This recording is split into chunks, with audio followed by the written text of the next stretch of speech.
찬송가 251장 찬양하겠습니다.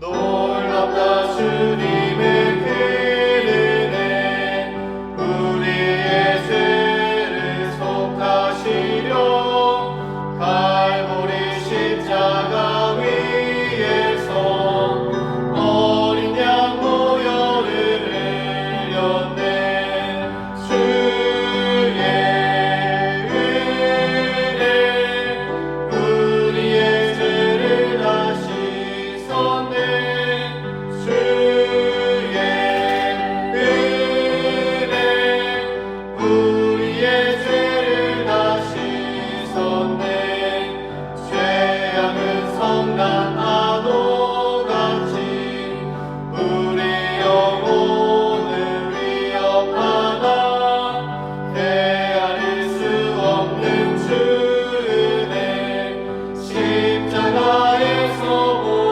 보이셨네 주의 은혜 우리의 죄를 다 씻었네 주의 은혜 우리의 죄를 다 씻었네 죄악에 물든 영혼들을 주께서 피로 씻으시네 지금도 흐르는 그 피에 눈보다 너희게 씻으라 주의 은혜 우리의 죄를 다 씻었네 주의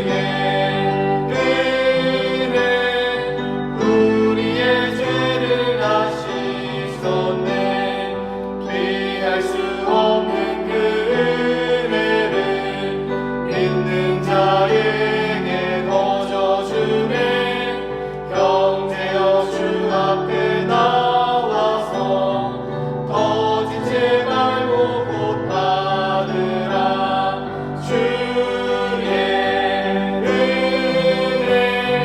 우리의 죄를 다 씻었네 주의 은혜 우리의 죄를 다 씻었네 다 함께 기도드리겠습니다. 사랑과 은혜가 충만하신 하나님 아버지, 오늘도 우리에게 귀한 날 허락하여 주시고 이 하루를 주님의 말씀으로 열게 하시니 감사합니다. 오늘 하루도 주의 말씀이 우리의 삶을 인도하게 하시고 우리 삶 곳곳에 주의 사랑이 가득 채워질 수 있도록 인도하여 주시옵소서. 민족 명절인 추석입니다. 가족이 함께 모여 서로 담소 나누고 지난 추억을 떠올릴 때에 하나님이 우리 가정을 인도하신 그 은혜와 주의 사랑을 기억하게 하여 주시옵소서. 그리하여서 가정이 더욱더 하나님을 찬양하고 하나님만을 섬길 수 있는 귀하고 복된 가정들 되게 도와 주시옵소서. 또한 이 명절 기간 동안 홀로 외로이 시간을 보내고 있는 우리 주변의 많은 이들에게 우리가 눈길을 돌리고 사랑의 손길을 전할 수 있도록 주님 그 마음까지 허락하여 주시옵소서. 그리하여서 이 민족 명절인 추석이 더욱더 풍성하게 누려질 수 있도록 인도하여 주시옵소서. 이제 주님께서 허락하신 말씀의 자리로 나아갑니다. 오늘 하루도 이 말씀이 우리의 삶을 주장하게 하여 주시옵소서. 감사드리며 예수 그리스도의 이름으로 기도드립니다. 아멘. 오늘 함께 통독할 말씀은 시편 15편 말씀입니다. 여호와여 주의 장막에 머무를 자 누구 오며 주의 성산에 사는 자 누구 오니이까 정직하게 행하며 공의를 실천하며 그의 말씀에 진실을 말하며 그의 혀로 남을 허물하지 아니하고 그의 이웃에게 악을 행하지 아니하며 그의 이웃을 비방하지 아니하며 그의 눈은 망령된 자를 멸시하며 여호와를 두려워하는 자들을 존대하며 그의 마음에 서운한 것은 해로울지라도 변하지 아니하며 이자를 받으려고 돈을 구워주지 아니하며 뇌물을 받고 무죄한 자를 해하지 아니하는 자이니 이런 일을 행하는 자는 영원히 흔들리지 아니하리이다. 아멘. 시편 15편 말씀을 통해 주의 장막에 머무를 자라는 제목으로 말씀 전하겠습니다. 오늘 말씀은 시편 15편입니다. 이 시편은 시편 중에서도 아주 짜임새 있게 구성되어 있습니다. 그래서 구조를 먼저 들여다보고 말씀을 읽어 나가면 이 시를 쉽게 이해할 수 있습니다. 우선 1년은 1절까지인데요. 여기에 주제는 주의 장막에 머무를 자 누구인가 라는 주제입니다. 그리고 2연은 2절에서 5절 상반절까지인데 여기에는 1년의 질문에 대한 답이 나오게 됩니다. 주의 장막에 머무를 자 누구인가? 온전히 행하는 자이다. 그리고 마지막 3년은 5절 하반절입니다. 마지막 연은 약속으로 해서 이 시편이 끝나고 있습니다. 영원히 흔들리지 아니할 것이다. 5절밖에 되지 않는 짧은 시편이지만 아주 짜임새 있게 구성되어 있는 시편입니다. 누가 성전에 머물 수 있는가? 온전히 행하는 자이다. 그는 영원히 흔들리지 아니할 것이다. 이렇게 구성되어 있습니다. 이 시편이 언제 어떻게 읊어졌는지 정확히는 알 수 없지만 여러 상황을 종합해 봤을 때 성전 입구에서 대화하듯이 부르던 노래로 생각해 볼 수 있습니다. 예루살렘에 도착한 순례자들은 성전 문에서 성전에 들어갈 수 있는 조건에 대해 묻습니다. 그리고 안에서는 제사장이 대답합니다. 마치 교리 문답을 하는 것처럼 여러 조건을 나열하는 것이죠. 이러한 사람들이 성전에 들어갈 수 있다. 이런 조건에 허락하는 사람들이 성전에 머무를 수 있다. 이 교리 문답을 하는 것처럼 질문을 주고 받는 것이죠. 그렇게 매번 성전에 들어갈 때마다 점검하게 됩니다. 하나님께 예배할 수 있는 이들이 누구인지 기억하고 들어가는 것이죠. 그래서 아마도 예루살렘으로 순례하는 이들은 이 시편을 늘상 외우고 있었을 겁니다. 그리고 이 시편을 삶에서도 기억하고 살아내려고 했습니다. 이러한 자들이, 이런 삶을 사는 자들이 주의 장막에, 주의 성소에 거할 수 있다. 그것을 기억하고 살아내려고 애썼습니다. 이 시편 역시 다윗의 시라고 기록되어 있습니다. 그러면 구체적으로 한 절씩 살펴보면서 어떤 내용들이 기록되어 있는지 보도록 하겠습니다. 우선 1절 말씀을 보겠습니다. 여호와여 주의 장막에 머무를 자 누구 오며 주의 성산에 사는 자 누구 오니이까. 여기에서 장막과 성산은 성막이나 성전을 가리키는 표현입니다. 하나님이 임재하시는 장소에 있는 성전에 누가 머무르고 누가 거할 수 있겠는가? 예배하러 올 자격이 있는 자가 누구인가? 질문하는 내용입니다. 바꿔 말하면 어떤 이들이 하나님의 백성이 될 수 있는가 묻는 질문이기도 합니다. 그리고 다윗은 그 자격에 대해서 가장 우선적으로 세 가지를 제시합니다. 2절 말씀 읽어보겠습니다. 정직하게 행하며 공의를 실천하며 그의 말씀에 진실을 말하며. 주의 성전에서 거하고 하나님께 예배 드릴 수 있는 자가 누구인가? 정직하게 행하고 공의를 실천하고 그의 마음에 진실을 말하는 자들이라 말하고 있습니다. 하나님은 우리에게 제물이나 화려한 제사의식을 요구하시는 분이 아닙니다. 수많은 예언자들을 통해 말씀하셨지요. 너희 헛된 제물과 월삭과 안식일 이제는 지쳤다. 너희의 마음을 정결하게 하고 내가 말한 바 공평과 정의를 행하라. 이스라엘 백성이 깨달을 때까지 하나님께서는 말씀하시고 또 말씀하시고 예언자들을 수없이 보내셨습니다. 정직과 공평과 정의, 진실은 하나님께서 이스라엘에게 특별히 원하시는 마음이었습니다. 아브라함을 부르실 때도 의와 공도를 지켜 행하게 하려고 그를 택하셨습니다. 다윗이 이스라엘을 잘 다스렸던 것도 공평과 정의에 의해서 그 나라를 통치했기 때문이었습니다. 그리고 하나님께서 이스라엘을 심판하시기로 작정하신 것도 결국에는 이 공평과 정의의 마음이 없었기 때문입니다. 공평, 정의, 정직, 진실은 하나님의 기준이고 하나님 나라가 세워져가는 그 통치 기반입니다. 하나님이 세우신 왕은 이 기준에 의해서 통치해야 하고 그 나라 백성들은 공평과 정의로 서로 공생하며 연합하며 살아가야 합니다. 많은 가르침 중에 하나가 아니라 하나님 나라의 기본 작동 원리가 바로 이 공평과 정의입니다. 그렇게 오늘 다윗은 다시 한번 선포하고 있습니다. 여호와의 장막에 거하는 자가 누구인가? 가장 먼저 정직과 공의와 진실의 사람이 되어야 한다. 그리고 다윗은 이어서 성막에 살 수 있는 자에 대한 또 다른 기준을 제시합니다. 3절, 4절 말씀을 읽어보겠습니다. 그의 혀로 남을 허물하지 아니하고 그의 이웃에게 악을 행하지 아니하며 그의 이웃을 비방하지 아니하며 그의 눈은 망령된 자를 멸시하며 여호와를 두려워하는 자들을 존대하며 그의 마음에 서운한 것은 해로울지라도 변하지 아니하며. 주의 장막에 머무를 수 있는 자가 누구입니까? 한마디로 경건한 자라고 할 수 있습니다. 중요한 것은 이 경건이 하나님과 나와의 은밀한 관계뿐 아니라 이웃과의 관계도 포함하는 경건이라 말하고 있습니다. 이웃의 허물을 드러내거나 이웃에게 악을 행하거나 이웃을 비방하는 행위를 하는 자는 여호와의 장막에 머무를 수 없습니다. 이웃의 허물을 덮어주고 선을 행하고 서로를 높여주는 자가 주의 전에 거할 수 있습니다. 그러나 여기에서 분명한 기준이 있습니다. 누구에게나 한결같이 친절하게 대하는 것, 이것이 경건이 아닙니다.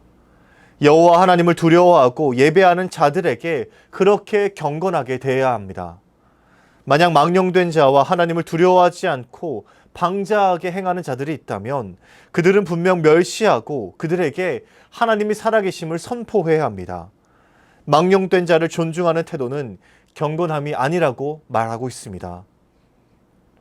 이렇게 하나님 앞에서의 경건과 이웃과의 관계에서 경건의 모습을 보이는 자들이 하나님의 전에 머무를 수 있습니다. 마지막으로 5절 말씀 보겠습니다. 이자를 받으려고 돈을 꾸어주지 아니하며 뇌물을 받고 무죄한 자를 해하지 아니하는 자이니 이런 일을 행하는 자는 영원히 흔들리지 아니하리이다.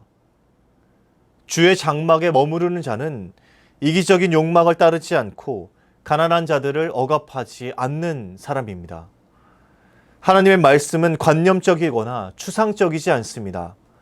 우리는 이 말씀을 어떻게 영적인 의미로 해석하려는 그런 생각들을 버려야 합니다. 이 말씀은 말씀 그대로 받아들여야 하는 것이죠. 돈을 빌리는 사람은 경제적인 여유가 없어서 돈을 빌리는 겁니다. 하나님께서는 그들에게 이자를 받으려고 돈을 꾸어주지 말라고 말씀하십니다. 가난한 자들을 더 가난하게 하는 일을 멈추라는 말씀입니다.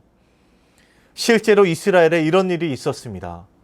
이스라엘이 부강할 때에 부를 가진 사람들이 부를 더 축적하게 되는 일들이 있었던 것이죠. 이사야서 5장 8절 말씀에 이런 말씀이 있습니다. 가옥에 가옥을 이으며 전토에 전토를 더하여 빈틈이 없도록 하고 이 땅 가운데에서 홀로 거주하려 하는 자들은 화 있을진저. 고고학적 발굴을 통해서도 이런 모습이 발견되었습니다. 가옥이 두 채, 세 채 이어져서 지어져 있었고 전토에 전토를 더해서 땅이 확장되어 있었던 그 흔적들이 발견되었습니다. 이스라엘에는 본래 희년법이 있어서 50년마다 분배받았던 땅을 돌려받고 종과 노예들도 50년마다 자유를 얻게 되었습니다. 그런데 이 법이 잘 지켜지지 않아서 가난한 자들이 생겨나고 소장농과 노예와 종들이 나타나게 되었습니다. 어떤 이들은 부를 축적해서 가옥에 가옥을 잇고 전토에 전토를 더했지만 가난한 자들은 그 가난이 해결되지 않아서 종과 노예와 소장농으로 전락하게 된 것이죠. 하나님의 법만 잘 작동되어도 이런 사람이 생겨나지 않을 수 있었는데 그 법이 잘 지켜지지 않았던 겁니다.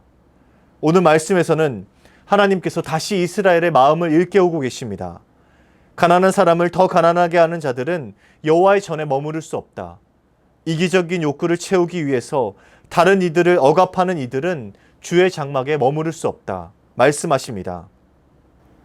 오늘 말씀은 간단하면서도 명료하고 분명하게 하나님의 마음을 우리에게 전해주고 있습니다. 하나님의 전에 거할 수 있는 자가 누구냐? 하나님의 백성은 어떤 자인가? 정직과 공의와 진실의 사람이며 하나님과 사람 앞에서 경건한 사람이다. 그리고 가난한 자를 억압하지 않고 자비를 베푸는 자이다. 그들이 하나님의 백성이고 그들이 하나님의 전에 머무를 수 있다. 그리고 하나님께서 그들의 예배를 받으신다.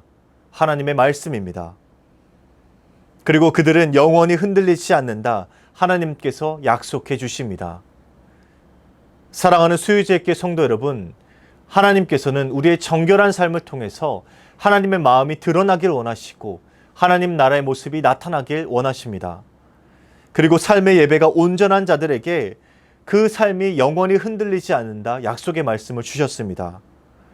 오늘 이 말씀을 기억하셔서 정결한 삶으로 하나님께 예배하시고 그 성소에서 머무르고 거하게 되길 주님의 이름으로 축복합니다. 사랑의 하나님, 오늘 말씀을 통해서 주의 장막에 머무를 수 있는 자들이 어떤 자들인지 다시 한번 확인하게 하시니 감사합니다. 이 말씀을 가슴에 새기고 이 말씀을 다시 한번 부여잡고 우리 삶에서 주님께 온전한 예배를 올려드릴 수 있도록 인도하여 주시옵소서. 공평과 정의와 정직과 진실을 그저 많은 기준 가운데 하나로 여기는 것이 아니라 그 기준이 하나님의 마음이고 하나님 나라의 법임을 기억하고 나아갈 수 있도록 인도하여 주시옵소서. 연하여 주님 가르치신 기도를 드리오니 하늘에 계신 우리 아버지, 아버지의 이름을 거룩하게 하시며 아버지의 나라가 오게 하시며 아버지의 뜻이 하늘에서와 같이 땅에서도 이루어지게 하소서. 오늘 우리에게 일용할 양식을 주시고 우리가 우리에게 잘못한 사람을 용서하여 준 것 같이 우리 죄를 용서하여 주시고 우리를 시험에 빠지지 않게 하시고 악에서 구하소서. 나라와 권능과 영광이 영원히 아버지의 것입니다. 아멘.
주님